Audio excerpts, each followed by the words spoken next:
My name is David Gray. I'm an Arctic biologist and a historian, and I'm here in India for the first time as a guest of the High Commission of Canada and the Consul General of Canada in Chandigarh.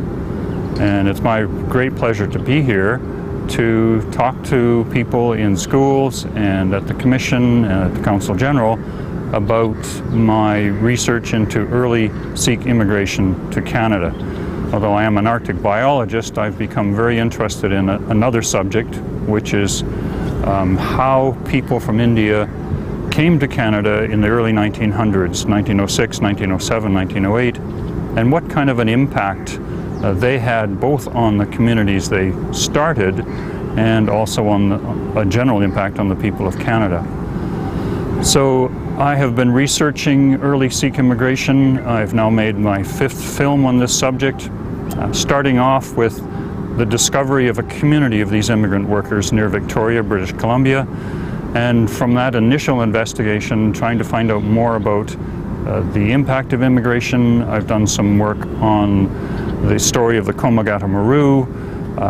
I've also done a film on Canadian soldier Sikhs, which is a really interesting and unusual story of 10 Sikh men who enlisted in the Canadian Army in World War I.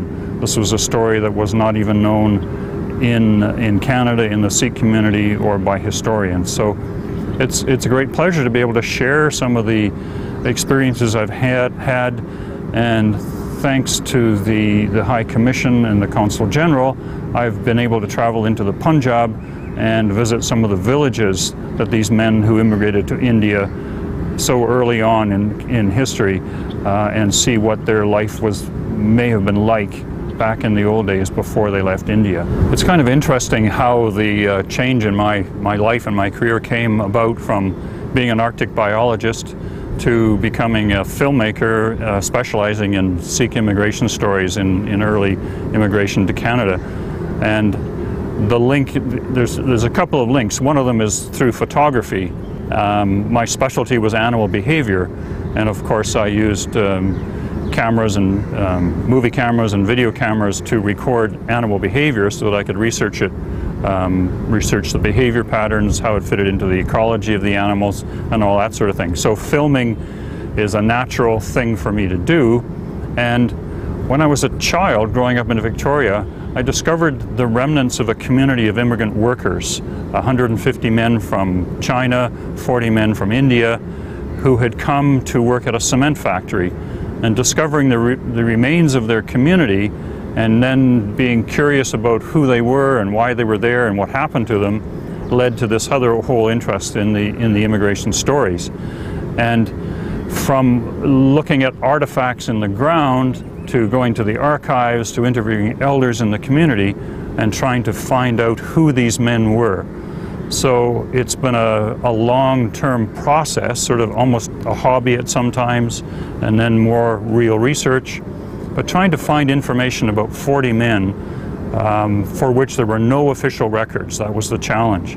And now 45 years later, we now know the stories and the names of only 6 of those 40 men. So from here, having done 5 films on immigration stories, the latest one being Lumber Lions, which is the stories of Sikhs in the lumber industry in British Columbia.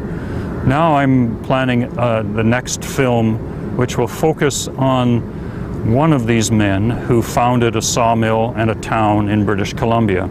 And I've just come back from visiting his home village of Karuti near Mahalpur in the Punjab, and now I've visited the site of his home. I have a better understanding of what village life would have been like in these small communities from which these men immigrated.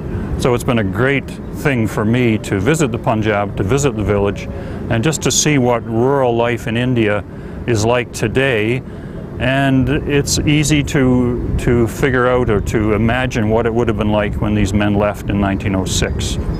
And so that's been the great advantage of this trip to India, to see these things for myself for the first time. And I'm really looking forward to continuing the contacts I've made. There's all kinds of interesting things about the India-Canada connections.